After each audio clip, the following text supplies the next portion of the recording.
Inside the private world of Cindy Crawford and Richard Gere, plus an exclusive first look at Whoopi Goldberg's Sister Act 2 on E.T. Monday at 7:30. What is it about you, do you think, that draws women to you? She's not afraid to ask her guests to do some soul searching. Jane Whitney. I like the way she interviews people. You know, the audience is so involved, and that's what I really like about her. Watch The Jane Whitney Show. Weekday mornings at 9 on Channel 2. Julia Roberts, the unauthorized biography on hard copy. United States. Mexico is already the third largest consumer of U.S. exports behind Canada and Japan. And I would expect that within 15 to 20 years, it'll be our largest export market. Even though they won't be as prosperous as the Canadians, there's so many more of them. And they're so inclined to buy our products that it just seems almost inevitable. How many chickens do you deliver to the market all around Mexico City and every day? Well, we sell approximately 30,000 chicks a day. 30,000. 30,000 broilers a day. Mexico is a country that lives on chicken. And Justo and Marta Lopez have done well supplying the people of the capital with their favorite food. But now, anticipating NAFTA, they are spending $2 million to modernize their operation to compete with other Mexican producers today and the United States tomorrow. Same things. So, and all this is imported from the United States? Yes, we have an agreement with an American company. Those are Chicken Masters, and they come from?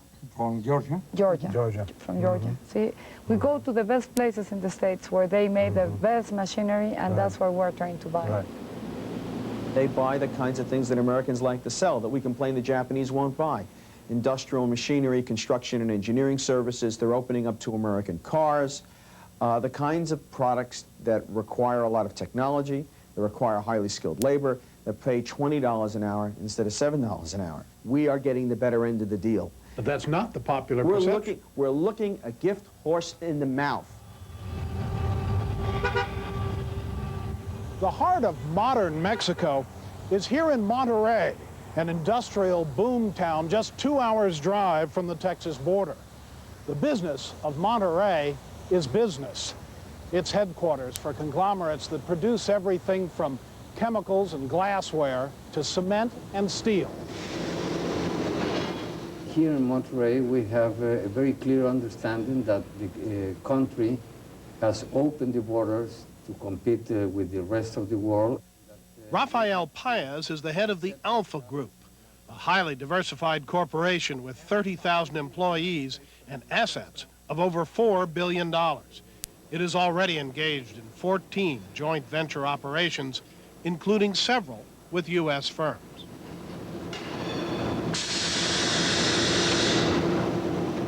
This steel plant is making reinforcement rods, a construction industry staple.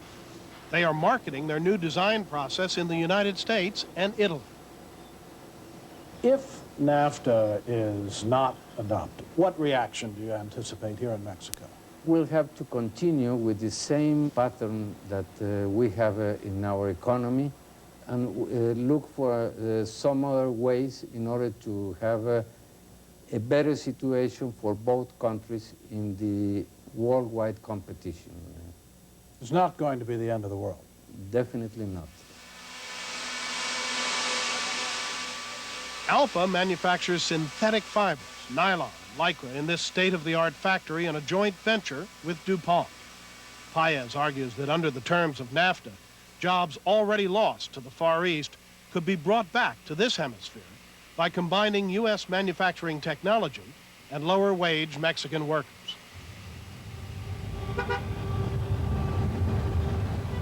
So, is NAFTA universally popular in Mexico? By no means. I think that NAFTA has been a very bad deal for Mexico. Most Mexicans live very far away from anything that has to do with the dynamics of the economy that is linked to the United States. Adolfo Aguiar Zinser, a critic of the current Mexican government, says NAFTA could hurt Mexico's peasant farmers and even increase the illegal immigration to the United States. We have more than 40 million Mexicans in poverty.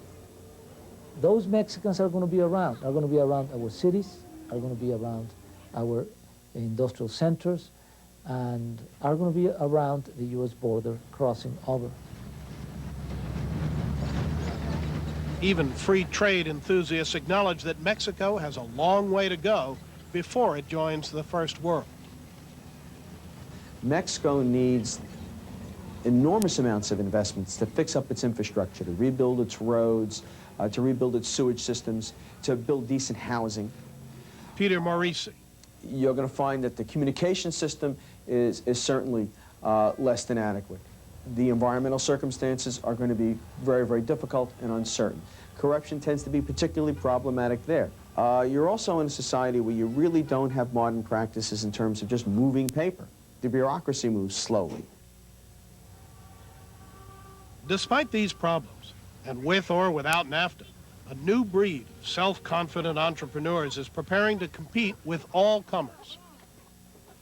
Do you think it is possible that Frank Perdue, having come down and had a look around, will invest in the chicken producing business and eventually become your competitor? I think I think it's quite possible. I'm almost sure he will do it. Frank Perdue used to say, he had this little slogan, he said, "It takes a tough man to make a tender chicken." Right, right. And so this is a tough man who's going to come down here and compete with you. Yes, I know. But we also are tough. Tough, and like much of Mexico, determined to break with that country's long-standing resentment and fear of the United States. The underlying irony of the current debate on NAFTA is that at the moment Mexico is preparing to embrace its neighbor as a partner, some in the United States are beginning to resent and even fear Mexico. Terrence Smith, CBS News, Washington. We'll be back after this. This is CBS News Up to the Minute.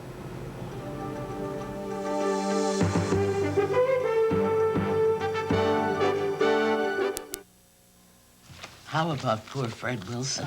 What a shame. So soon after retiring. I hear his wife needed help with the funeral expenses. Oh, that's ridiculous. He had Social Security. Oh, when my brother died, his wife received a check from Social Security, all right, for $255. Oh. Funeral costs were more than $4,000. No. How on earth did she pay for it? Fortunately, my brother bought some additional life insurance a few years before he retired. I'll bet that cost a pretty penny, huh? Not with Colonial Penn. Each unit costs just $6.95 a month. Less than 25 cents a day. I have it myself. We both do. Both of you? That's right. Neither one of us had to answer any health questions or take a physical exam. In fact, no one our age can be turned down, regardless of health. No one? No. Is this a plan that offers a lot of protection at first and then reduces it little by little each year? No. I've had this coverage for years. My benefit never decreases. Your rates go up every year, right? No, not at all. Friends, keep telling friends about whole life insurance from Colonial Penn. With this coverage, your premium never increases for any reason, and your benefit won't decrease simply because you grow older. If you're over 50, you cannot be turned down. Colonial Penn Life Insurance Company specializes in protection for mature men and women. To find out more, call now. Call toll-free 1-800-235-8000 for free information and receive this handy guide to Social Security absolutely free. That's 1-800-235-8000. Hello, Colonial Penn? Call now for your free information and your free book. That's 1-800-235-8000. Call now. There's no obligation. 1-800-235-8000. I'm Harry Smith. We'll begin a week-long look at the eavesdropping and snooping that invades your life and all the problems it can cause you. Then Mark McEwen looks back at some of your favorite TV shows with Mary Tyler Moore, plus Lonesome Dove's John Voight and Louis Gossett Jr. Coming up on CBS This Morning, breakfast for your head. How safe is the chicken you eat? Over 1 million Americans are poisoned each year.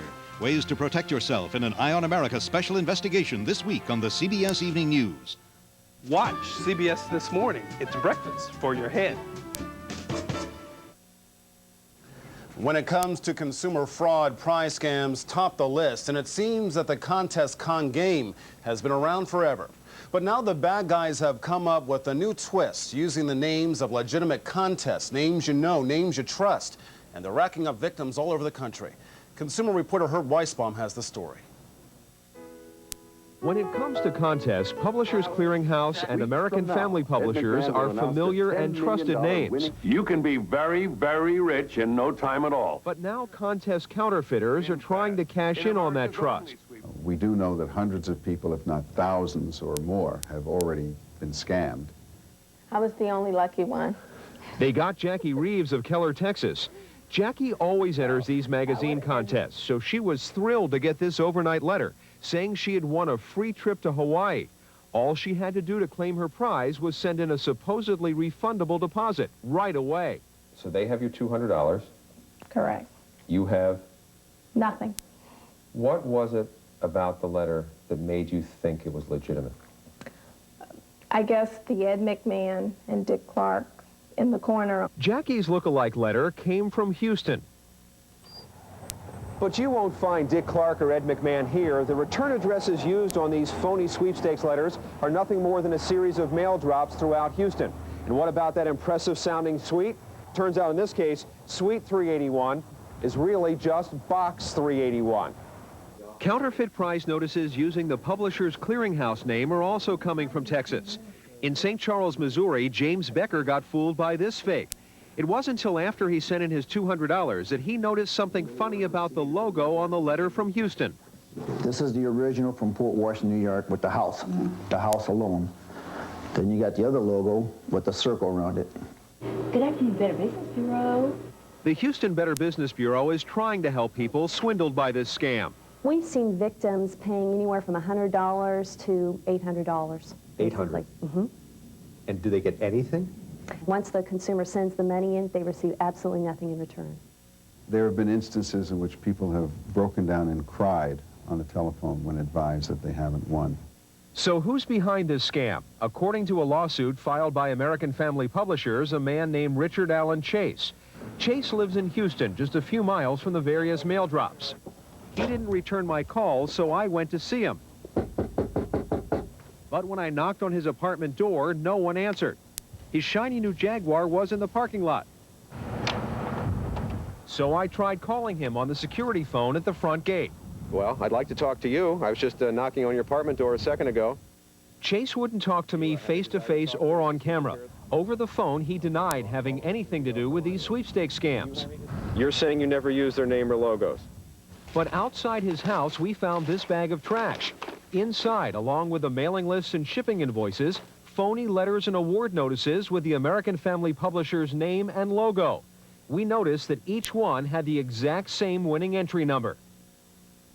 For the record, I made repeated attempts to contact Mr. Chase's attorney. He did not return my phone calls. I can tell you this, the U.S. Postal Service in Houston is currently investigating.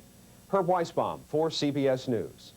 On to sports. In New York City Sunday, runners ran from the record heat of the 24th annual marathon. Andres Espinosa's training in the Mexican heat helped him endure the New York marathon. He takes home $20,000 and a Mercedes-Benz for crossing the finish line first. Uda Pipig won the women's division in her first time ever running the 26-mile race.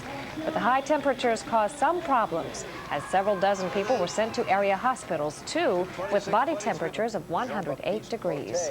Now here's a look at your scoreboard.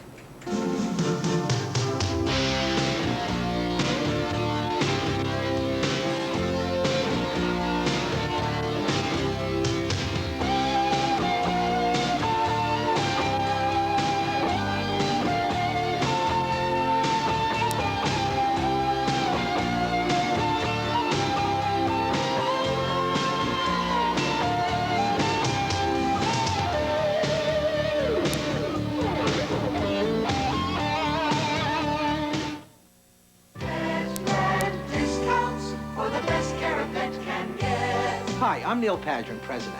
Did you know Tetra's Garden Pond Kit can transform your yard into a showplace? With Tetra Pond's flexible PVC liners, you can create a free-form Tetra Pond almost anywhere. In-ground, above ground, even indoors. Tetra Pond products for beautiful water gardens, now at Petland discounts. Discounts for the best care a pet can get. Always on the run, but for the wrong reasons? You just can't seem to wake up on time. Well, there's a solution to your dilemma, and it's called 540-TIME, New York's best wake-up service. Dial 540-8463 now and receive your own hotel-style wake-up call. For only $1.75 plus possible toll, you'll have the advantage of a reliable computerized wake-up service at your fingertips. Anytime, all the time. Be on time with 540-TIME.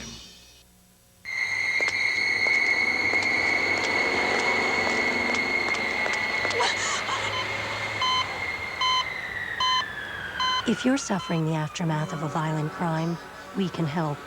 We've been there. We're victims of violent crimes who have healed through the support we give each other. Together, we've taken back our lives. Victims for Victims support services are all free of charge.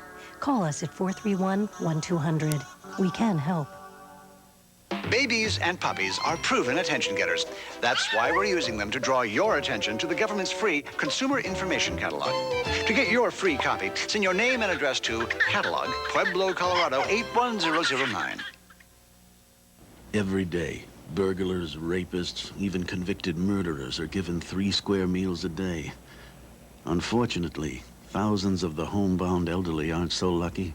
Please help. Call City Meals on Wheels. Finally this half hour, questions about a mission to Mars and controlling pro sports salaries are part of this morning's edition of America's Asking. CBS News answers your questions on America's Asking.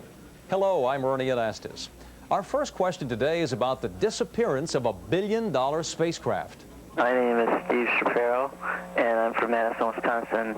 And I was wondering if they know anything about this space explorer that was supposed to be exploring Mars, if they have located it. 3, 2, 1, and liftoff of the Titan III rocket with the Mars Observer and America's return to the Red Planet. The mission of the Mars Observer, when it was launched last August, was to learn more about Mars and chart out landing sites for future visits by unmanned spacecraft. CBS News space consultant Bill Harwood has the latest now on what happened to the Mars Observer. Nobody knows what happened to the Mars Observer. For all the data that exists, it could either be in orbit around Mars or it could have sailed on past the planet into deep space. NASA has made repeated attempts to contact the spacecraft. They've been using large radio telescopes in Britain to try to hear signals from the craft. For all intents and purposes, it is dead. They've not heard from it at all. The space agency is exploring the possibility of mounting a new mission to Mars, but so far there's no funding for that, and the outlook is not very positive at this point. The Mars Observer was supposed to begin studying the Red Planet on November 24th. Now a question from a basketball fan about the soaring salaries in the NBA. My name is Joe DeBarry. I'm from 8th Lane in New Jersey. And I would like to know if the NBA, anytime in the future, would put a cap on the team salaries.